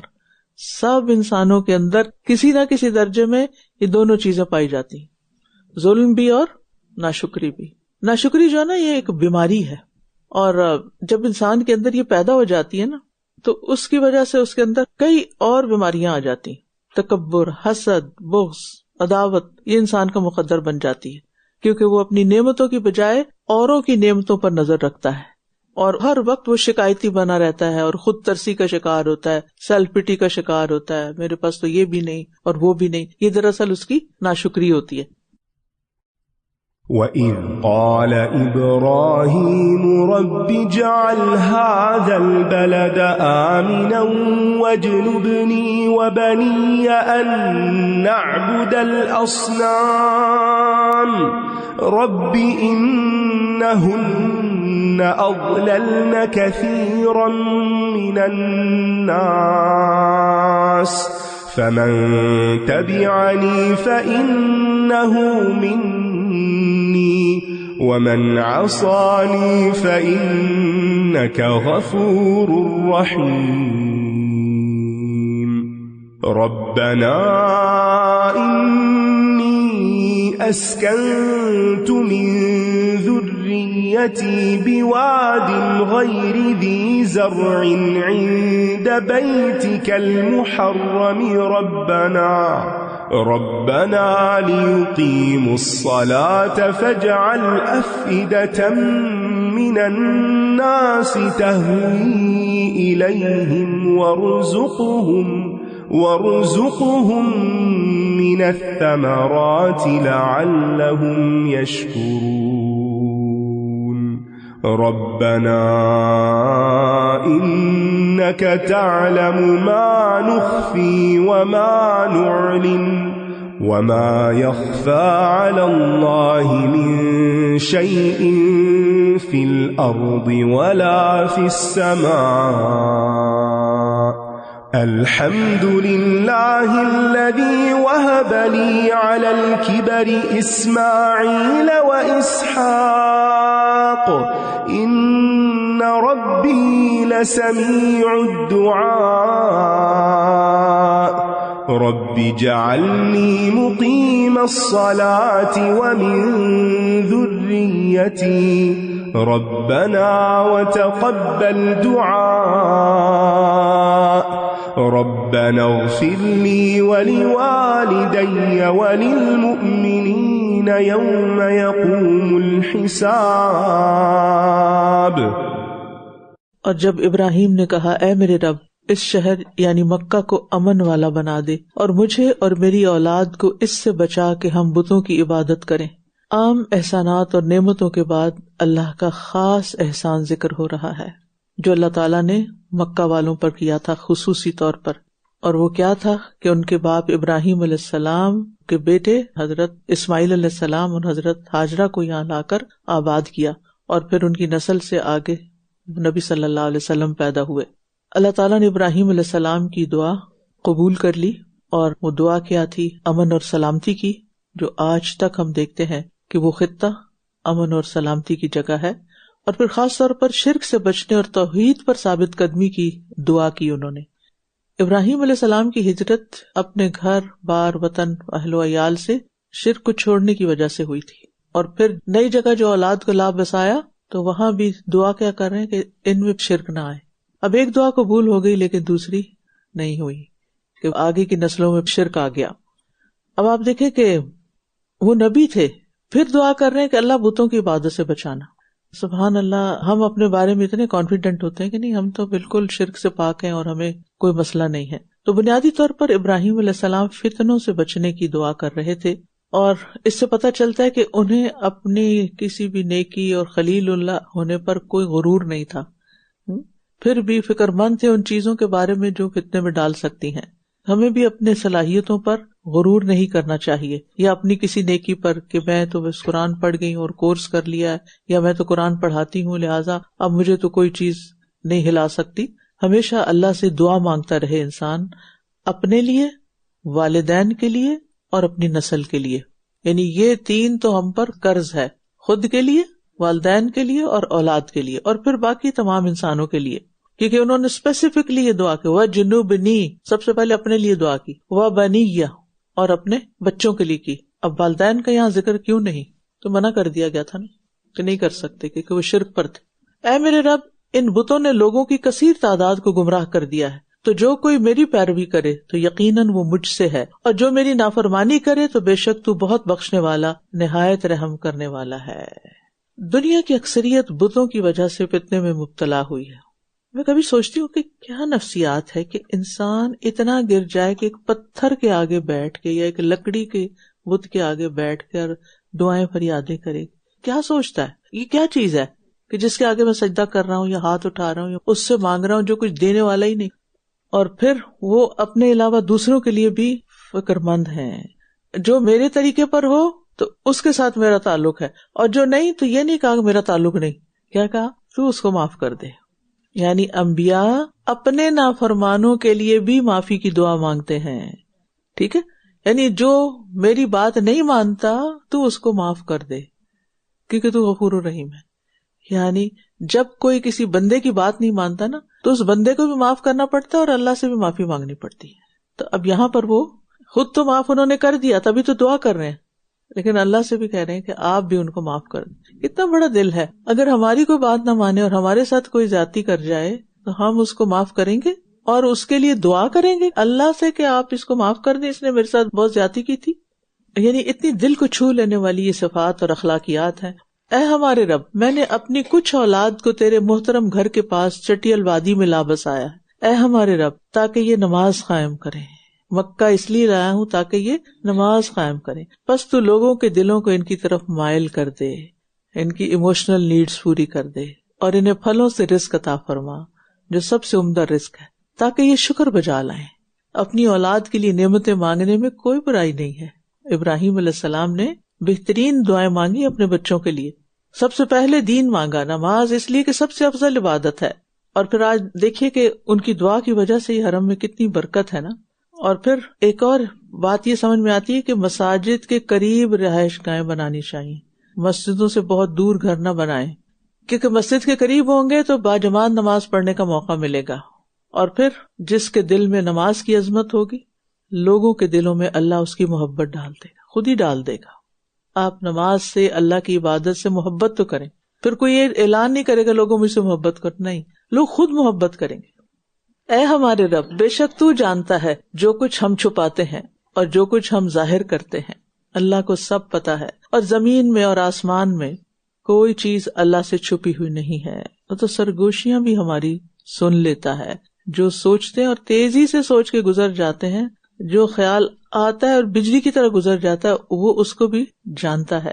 کوئی اور نہیں جانتا لیکن وہ جانتا ہے. سب تعریفیں اللہ ہی کے لیے ہیں جس نے مجھے بڑھاپے کے باوجود اسماعیل اور اسحاق عطا کیے. 99 ایئرس کی ایج میں اسماعیل علیہ السلام پیدا ہوئے اور 112 ایئرس کی ایج میں اسحاق علیہ السلام پیدا ہوئے, 13 سال کے وقفے میں, اور اس وقت وہ بوڑھے ہو چکے تھے. بے شک میرا رب خوب دعا سننے والا ہے. صرف 2 بیٹے اللہ نے دیے تھے, ایک تیسرے کا بھی نام آتا ہے مدیان, لیکن پتہ نہیں اوتھینٹک ہے یا نہیں. قرآن نے تو 2 کا ذکر کیا. بہت سارے بچے نہیں تھے, صرف 2 تھے, لیکن انہوں نے اقوام کو جنم دیا. ایک طرف بنی اسرائیل ہے اور ایک طرف امت محمد صلی اللہ علیہ وسلم ہے. دنیا میں اگر آپ دیکھیں تو زیادہ تر لوگ ان 2 میں ہی ڈیوائیڈڈ ہیں, یعنی ان کی اولاد اور ان کی نسل ابھی تک چلی آ رہی ہے. منہم ظالم لنفسہ, ان میں سے کچھ اپنے اوپر ظلم کرنے والے ہیں اور کچھ اطاعت کرنے والے ہیں. تو ایک اور چیز جو سیکھنے کی ہے کہ اللہ تعالیٰ سے دعا مانگتے وقت اس کا شکر اور اس کی تعریف نہ بھولیں. الحمدللہ الذی وہب لی, کیونکہ اللہ کی تعریف کر کے جب دعا مانگیں گے تو دعا زیادہ قبول ہوگی. اور پھر یہ کہ اقرار اللہ کی نعمت کا, ان ربی لسمیع الدعاء, میرا رب تو ضرور دعائیں سنتا ہے. ہر حال میں پر امید رہنا. آپ دیکھیں کہ آپ جو سوچتے ہیں نا وہی ہوتے ہیں. آپ اگر پر امید رہیں کہ اللہ تعالیٰ دے گا, اللہ تعالیٰ کر لے گا, یہ ہو جائے گا, یہ ہو جائے گا, تو پھر چیزیں ہو بھی جاتی. اے میرے رب, مجھے نماز قائم کرنے والا بنا دے اور میری اولاد میں سے بھی. اے ہمارے رب, اور میری دعا قبول کر لے. نمازوں میں سستی اور غفلت کا علاج کیا؟ دعا کرے اور اپنی نسل کی اصلاح کے لیے ان دعاؤں کی کثرت کرے. اے ہمارے رب, مجھے, میرے والدین اور مومنوں کو بخش دینا جس روز حساب قائم ہوگا. اب یہاں والدین کے لیے دعا کر رہے ہیں, اور صرف والدین کے لیے نہیں, اب مومنوں کے لیے بھی کر رہے ہیں, سب کے لیے, اپنی ذات سے شروع کر کے دائرہ وسیع سب کے لیے. تو ہمیں بھی دیکھنا چاہیے کہ کسی بھی کام میں ہمارا سرکل آف انفلوئنس کیا ہے, اپنی ذات سے لے کر ہمارا زور کس کس پہ چلتا ہے, اور پھر کون کون ہمارے دائرہ کار میں ہوتا ہے, کس کس کا ہم پر حق ہے. اور ہم سب کو, سب مومنوں کے لیے دعا کرنی چاہیے. یعنی اللہ کے جو خاص بندے ہوتے ہیں نا, وہ صرف اپنے لیے نہیں مانگتے, وہ سب کے لیے مانگتے ہیں, وہ دوسروں کے لیے بھی مانگتے. ان کے دلوں میں دوسروں کا درد ہوتا ہے, دلوں کو وسیع کریں. ان کے لیے بھی مانگیں جو ہمارے لیے اچھے ہیں, اور ان کے لیے بھی مانگیں جو ہمارے لیے اچھے نہیں, ہمیں دکھ دیتے. اللہ ان کو بھی ہدایت دے. وَلَا تَحْسَبَنَّ اللَّهَ غَافِلًا عَمَّا يَعْمَلُ الظَّالِمُونَ إِنَّمَا يُؤَخِّرُهُمْ لِيَوْمٍ تَشْخَصُ فِيهِ الْأَبْصَارُ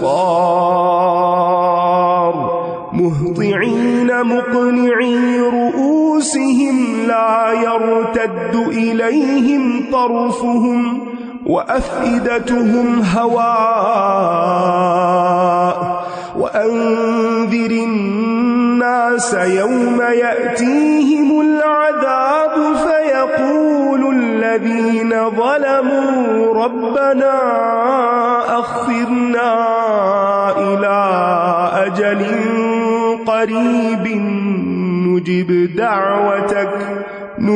دعوتك ونتبع الرسل أولم تكونوا أقسمتم من قبل ما لكم من زوال وسكنتم في مساكن الذين ظلموا أنفسهم وتبين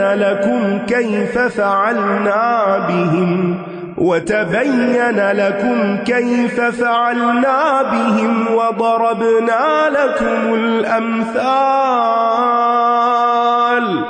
وقد مكروا مكرهم وعند الله مكرهم وإن كان مكرهم لتزول منه الجبال فلا تحسبن الله مخلف وعده رسله إن الله عزيز ذو انتقام يوم تبدل الأرض غير الأرض والسماوات وبرزوا لله الواحد القهار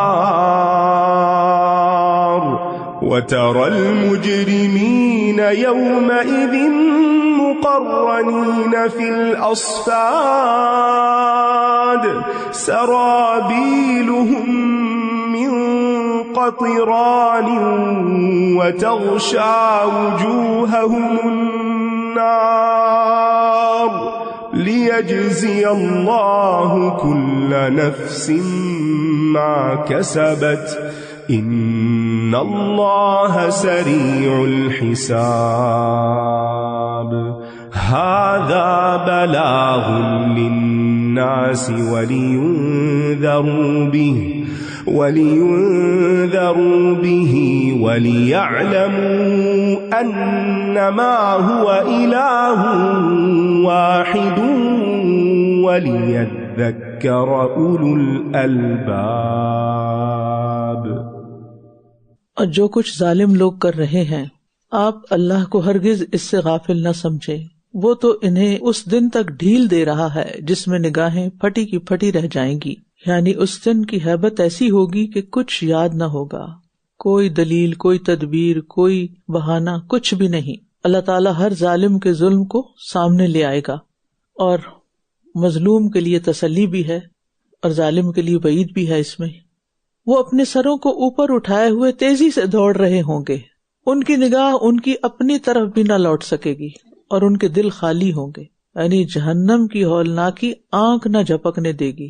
یعنی جب انسان ڈرا ہوا ہوتا ہے نا تو آنکھ بند نہیں کر پاتا، اور ان کے دل خالی ہوں گے، جسے سخت حیرت اور پریشانی میں دل ہوا ہو جاتا ہے. دنیا میں لوگ کہتے ہیں نا اللہ ظالموں کو کب پکڑے گا، تو یہ ہے دن پکڑنے کا، اور یہ ہے حال ان کا جب اللہ پکڑے گا. اور آپ لوگوں کو اس دن سے خبردار کیجئے جب ان پر عذاب آئے گا تو جن لوگوں نے ظلم کیا ہوگا وہ کہیں گے اے ہمارے رب ہمیں قریب کی ایک مدت تک اور مہلت دے دے، ہم تیری دعوت قبول کریں گے اور رسولوں کی پیروی کریں گے. کہا جائے گا کیا اس سے پہلے تم قسمیں نہیں کھاتے تھے کہ تمہارے لیے کوئی زوال نہیں، اور تم ان لوگوں کے گھروں میں رہتے رہے جنہوں نے اپنی جانوں پر ظلم کیا، اور تمہارے لیے واضح ہو گیا کہ ہم نے ان کے ساتھ کیسا سلوک کیا، اور ہم نے تمہارے لیے کئی مثالیں بیان کی. یعنی عذاب جو ہے وہ بندوں کی اپنی بدعمالیوں کا نتیجہ ہوتا ہے. اور بے شک انہوں نے اپنی چال چلی، اور ان کی چال کا توڑ اللہ کے پاس تھا، اور ان کی چال ایسی تھی کہ جس سے پہاڑ بھی ٹل جاتے. یعنی بدبخت ہے وہ انسان جو سازشیں کرتے ہوئے یہ نہ سوچے کہ اللہ مجھے دیکھ رہا ہے اور وہ پکڑے گا بھی. اور آپ ہرگز خیال نہ کریں کہ اللہ اپنے رسولوں سے اپنے وعدے کے خلاف کرنے والا ہے، بے شک اللہ بہت زبردست انتقام لینے والا ہے. اللہ کے وعدے سے مراد دنیا اور آخرت میں اللہ کے رسولوں اور اہل ایمان کی مدد اور عزت کا وعدہ، اور اللہ کا فیصلہ ایک لمحے میں پھر آ جاتا ہے. جس دن یہ زمین ایک دوسری زمین سے بدل دی جائے گی اور سب آسمان بھی، ہر چیز میں تبدیلی آ جائے گی، اور وہ سب اللہ کے سامنے حاضر ہوں گے جو اکیلا ہے، پوری طرح غالب ہے۔ حضرت عائشہ کہتی ہیں کہ میں نے رسول اللہ صلی اللہ علیہ وسلم سے اللہ تعالیٰ کے اس قول کے بارے میں پوچھا کہ جس دن یہ زمین دوسری زمین سے بدل دی جائے گی اور آسمان بھی، تو اللہ کے رسول اس دن لوگ کہاں ہوں گے؟ پھر آپ نے فرمایا پل صراط پر۔ اور اس دن آپ مجرموں کو دیکھیں گے کہ وہ بیڑیوں میں ایک دوسرے کے ساتھ جکڑے ہوئے ہوں گے، ان کے کرتے تار کول کے ہوں گے اور آگ ان کے چہروں کو ڈھانپے ہوئے ہوگی، استغفر اللہ، تاکہ اللہ ہر شخص کو اس کا بدلہ دے جو اس نے کمائی کی، بے شک اللہ جلد حساب لینے والا ہے۔ یہ تمام لوگوں کے لیے ایک پیغام ہے، یعنی یہ قرآن سب کے لیے ایک میسج ہے، اور تاکہ وہ اس کے ذریعے خبردار کیے جائیں، یعنی قرآن کے ذریعے خبردار کیا جائے، قرآن کے پیغام کو عام کیا جائے، اور تاکہ وہ جان لیں کہ بس وہ ہی اکیلا معبود ہے، اور تاکہ عقل والے نصیحت حاصل کریں۔ یعنی یہ اللہ کی طرف سے ایک پیغام ہے، زندگی گزارنے کا ایک طریقہ ہے، لوگوں تک پہنچا دیا جائے، انہیں خبردار کر دیا جائے، اور انہیں یہ شعور دیا جائے کہ الہ ایک ہے بس ان کا، اور عقل مند لوگ اسے پورے شعور اور توجہ سے قبول کریں۔ بعض سلف کہتے ہیں کہ یہ آیت کتاب اللہ کا عنوان بننے کے لائق ہے، یعنی ایک ٹائٹل ہوتا ہے نا، تو ھذا بلاغ للناس، یعنی قرآن کے شروع میں اگر لکھا ہوا ہو ھذا بلاغ للناس، کہ قرآن کیا ہے؟ لوگوں کے لیے ایک میسج ہے۔ کس کا؟ اللہ کا۔ کون؟ وہ جس نے لوگوں کو پیدا کیا۔ سورۃ الحجر یہ مکی سورت ہے، اس کی آیات 99 ہے، ترتیب کے اعتبار سے 15 نمبر سورت ہے، اور نزول کے اعتبار سے 54 نمبر 54۔ ہجر ایک علاقہ ہے جس میں قوم سمود بستی تھی۔ اس سورت میں قوم سمود کی بستی ہجر کا ذکر منفرد طور پر کیا گیا ہے، اور اس صورت میں اللہ تعالیٰ کی کتاب کی حفاظت سے متعلق آیت شامل ہے جو اسے تحریف اور تبدیلی سے محفوظ رکھنے کی ضمانت دیتی ہے۔ اس میں قرآن کا سب سے طویل لفظ فَأَسْقَيْنَاكُمُوهُ موجود ہے۔ اس میں وہ واحد موقع ہے جہاں اللہ تعالیٰ نے نبی صلی اللہ علیہ وسلم کی زندگی کی قسم کھائی ہے، اور سورت کا مقصد نافرمان لوگوں کو عذاب سے خبردار کرنا، تباہ شدہ قوموں کے واقعات بیان کرنا، گناہگاروں کو خبردار کرنا اور مومنوں کو ثابت قدم رکھنا ہے۔